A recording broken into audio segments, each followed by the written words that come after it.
میرے نبی نے فرمایا کہ جب لوگ جنت میں جا رہے ہوں گے، اویس بھی جا رہا ہوگا، دروازے کے قریب اللہ فرمائیں گے باقی سب کو جانے دو، اویس کو روک لو۔ تو وہ اویس پریشان ہو جائیں گے کہ بوئے تے آتے کیوں رکاوٹ بن گئی، دروازے پہ آگے کیا رکاوٹ ہو گئی؟ تو وہ کہیں گے یا اللہ آپ نے مجھے کیوں روکا ہے؟ تو اللہ تعالیٰ فرمائیں گے پیچھے دیکھو۔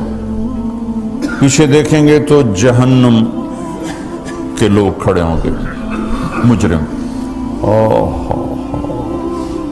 کہیں گے اویس تو نے مجھے خوش کیا ماں کی خدمت کر۔ کیا کہا؟ ماں کی خدمت کر کے۔ جو بیچاری مائیں ذلیل ہو رہی ہیں، یہاں زیادہ ہوتی ہیں، پاکستان میں کم ہوتی، پر ہوتی وہاں بھی ہیں۔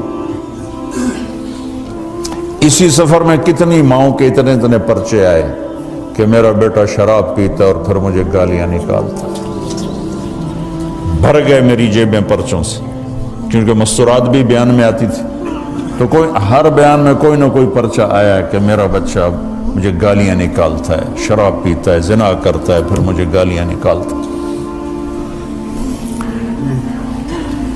تو یہاں زیادہ ذلیل ہیں، ہمارے ہاں بھی کوئی کم ذلیل نہیں ہے۔ کوئی قسمت والی ماں ہے جس کو فرما بردار اولاد ملتی ہے، تو اللہ فرمائیں گے اویس تو نے مجھے بہت خوش کیا ماں کی خدمت۔ دیکھیے جہنم کے لوگ کھڑے ہیں، تو انگلی کا اشارہ کرتا جا، اللہ جدھر جدھر تیری انگلی کا اشارہ ہوگا ادھر ادھر لوگوں کو جہنم سے نکال کے جنت میں ڈال دوں۔ آج میں تیری توفیل لاکھوں آدمیوں کو جنت میں پہنچاؤں گا۔ عدد ربیہ و مدر، لاکھوں کا لفظ نہیں آتا، ربیہ و مدر عرب کے دو قبیلے اپنی تعداد میں سب سے زیادہ تھے۔ تو اللہ تعالیٰ کہیں گے اویس آج تیری توفیل جتنا ربیہ اور مدر دو بڑے قبیلوں کے لوگ ہیں، اتنے مجرم آج تیری توفیل جنت میں ڈال دوں۔ سبحان اللہ اکبر۔ جب میرے رب نے مقام بخشا کہ عمر اور علی سے کہا جا رہا ہے دعا کروانا، اور جنت کے دروازے پر کھڑا کر کے فرمایا جا رہا ہے پیچھے نظر دوڑا، دیکھ جتنے جہنم کے لوگ کھڑے ہیں، اشارہ کر تیرے توفیل آج ربیہ اور مضر کی تعداد کے برابر لوگوں کو جنت میں ڈالوں۔ ایک اور واقعہ بھی سناتا ہوں۔ آپ نے فرمایا میں آج رات جنت میں گیا۔ ایک تو معراج ہے جو جاگتے ہوئے، خواب میں تو بہت دفعہ ہوا، آج رات میں جنت میں گیا، میں نے آواز سنی قرآن کی تلاوت۔ میں نے پوچھا یہ کون تلاوت کر رہا ہے؟ ان کا جی یہ حارثہ بن نعمان ہے۔ تو آپ نے کہا حارثہ بن نعمان، وہ تو مدینے بیٹھا ہے۔ دیکھو آپ کو سنانے کے لیے مائک لگا ہوا ہے اوپر، تھوڑے سے لوگ آپ، اور حارثہ کی آواز جنت میں جا رہی ہے اور وہ مدینے بیٹھے ہوئے ہیں، 7 آسمان پار کر کے آواز جا رہی ہے۔ وہ کیسے پوری جنت میں اس کی آواز کیوں آ رہی ہے؟ کہ یا رسول اللہ انہوں نے ماں کی ایسی خدمت کی ہے کہ اللہ تعالیٰ نے خوش ہو کر کہا ہے حارثہ جب قرآن پڑھے ساری جنت کو سناؤ، ساری جنت کو سناؤ۔ اچھا کیسی خدمت کرتے تھے؟ ماں کی کیسی خدمت کرتے تھے؟ ان کے کپڑے بیوی سے نہیں دھلاتے تھے، خود دھوتے تھے۔ ہم لوگ اپنی بیویوں پہ ڈنڈا چڑھا کے کھڑے تھے، میری ماں نے کپڑے دو، میری ماں نے روٹی پکا، میری ماں نے چائے بنا کے دے۔ آپ کی بیوی کے ذمے آپ کی ماں کی خدمت نہیں ہے، میرے ذمے میری ماں کی خدمت، میری بیوی کے ذمے میرے باپ کی خدمت نہیں ہے، میری ماں کی خدمت نہیں ہے، میری بہن بھائیوں کی خدمت نہیں ہے۔ لیکن یہ بر صغیر کے معاشرے کا ظلم ہے کہ آنے والی بچی ٹکڑے ٹکڑے ہو جاتی، پس کے رہ جاتی،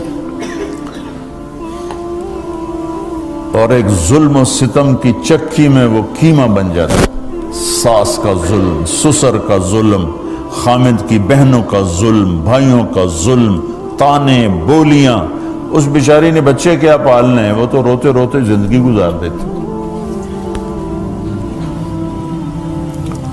میرے ذمہ ہے ماں کی خدمت، میری بیوی کے ذمہ نہیں ہے۔ پوچھو مفتیوں سے، ماں کے لیے کیا کرتے تھے؟ سالن خود بناتے تھے، آٹا گوندتے تھے، روٹی پکاتے تھے، پھر تھالی میں پلیٹ میں رکھ کر ماں کو سامنے بٹھا کر خود کھلاتے تھے، کھلاتے بھی خود، اور ماں کو تیل لگاتے، کنگھی کرتے، جوئیں نکالتے۔ اور کبھی اماں کوئی کام کہہ دیتی اور سمجھ میں نہیں آیا تو یہ نہیں کہتے تھے ماں جی کیا جائے، اپنی بیوی کو باہر بلا کر کہتے ماں جی نے کیا کہا ہے مجھے سمجھ میں نہیں آیا۔ ایک دفعہ موسیٰ علیہ السلام نے پوچھا یا اللہ میرا جنت کا ساتھی کون ہے؟ تو موسیٰ علیہ السلام نے فرمایا فلاں قصائی تیرا جنت کا ساتھی۔ تو موسیٰ علیہ السلام تھوڑا سوچ میں پڑ گئے کہ قصائی تے موسیٰ دا جوڑ کی میں بہ گئے، فلاں مجاہد، فلاں عالم، فلاں ولی اللہ وہ تیرا جنت کا ساتھی، قصائی تیرا ساتھی۔ تو موسیٰ علیہ السلام نے پتہ پوچھا اور پہنچ گئے۔ تو وہ گوشت کی دکانوں میں ایک دکان اس کے بھی تھے، ہوئے بٹھا چوکڑی مار کے تھا اپنا ویچی جاندہ تھے، ٹکی جاندہ ہے۔ کوئی موسیٰ علیہ السلام کو اسپیشل چیز نظر نہیں آئی۔ جب شام کو وہ چلنے لگا، جب وہ اس کا گوشت ختم ہو گیا تو اس نے ایک ٹوٹا تھیلے میں ڈالا اور چل پڑا، موسیٰ علیہ السلام بھی ساتھ چل پڑے۔ وہ گھر پہنچا تو موسیٰ علیہ السلام نے کہا میں آ جاؤں؟ کہا جی آ جاؤ۔ اس نے وہاں جا کے کیا کیا، بوٹیاں بنا کے ہانڈی چڑھا تھی، پھر آٹا نکال کے گوندھا، اس کو نرم ہونے رکھ دیا، سالن تیار کیا، پھر روٹی تیار کی، ٹرے میں رکھا۔ ایک عورت اس طرح پڑی تھی، اس کو جا کے ہلایا، ماں جی، آنکھ کھولی، ایک ہاتھ سے اٹھایا، سہارا دیا، دوسرے ہاتھ سے نوالے بنا بنا کے کھلاتا رہا۔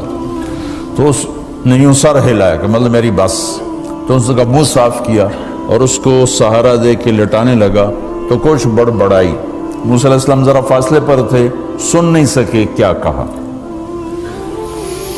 موسیٰ علیہ السلام نے فرمایا میرے بھائی یہ کون ہے؟ کہا جی میری ماں ہے، اور میں جب صبح جاتا ہوں نا کام پر تو اس کے سارے خدمت کر کے روٹی پانی کھلا پلا پھر میں جاتا ہوں، پھر جب شام کو واپس آتا ہوں تو پہلے میں اس کی یہ خدمت کرتا ہوں۔ بیوی سے نہیں کہا، خود کیا۔ ہم اپنی بیویوں کو کتنا ذلیل کرتے ہیں، اور 99% جو ساس ہے وہ نیگیٹو ہے اور ظالم ہے۔ 99% ساس نیگیٹو ہے اور ظالم ہے، اور ہمارے بچوں کو ہوش نہیں کہ میری ماں ہے، میری ماں ہے۔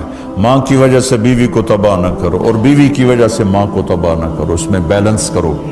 بیوی کے عشق میں ماں باپ ذلیل نہ ہو، اور ماں باپ کے عدم میں بیوی ذلیل نہ ہو۔ یہ دونوں نوحے میں سن رہا ہوں، اس لیے بول رہا ہوں، دکھ سے بول رہا ہوں۔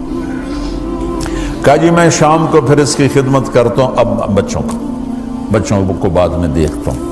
کہا اچھا یہ بتا یہ کیا کہہ رہی تھی؟ لٹا رہے تھے۔ کہنے لگا جی بس ماں جو ہوئی جب بھی خدمت کرتا ہوں تو کہتی اللہ تجھے جنت میں موسیٰ کا ساتھی بنا۔ میں تو جی کمی کسائی تے موسیٰ کلیم، میرا دا کی جوڑ ہے۔ میں کہا پترا تیرا جوڑ بنا چھڑے تیری ماں۔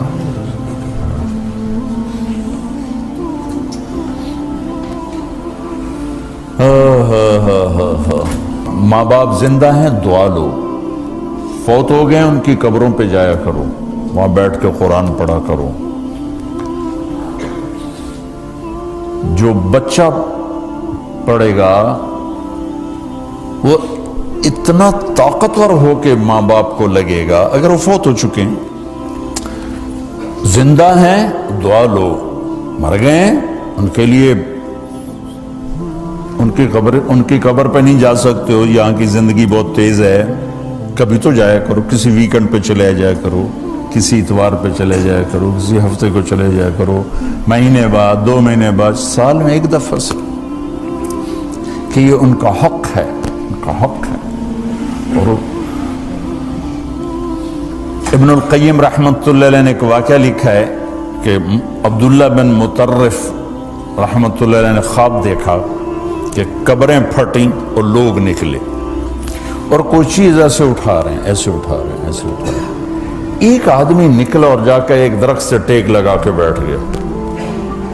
یہ اس کے پاس جا کر کہتے ہیں بھئی آپ کون لوگ ہو؟ وہ کہتے ہیں ہم ایمان والے ہیں. کہ یہ کیا ہو رہا ہے؟ کہ جو رشتہ دار ثواب بھیجتے ہیں یہ وہ اکٹھا کر رہے ہیں.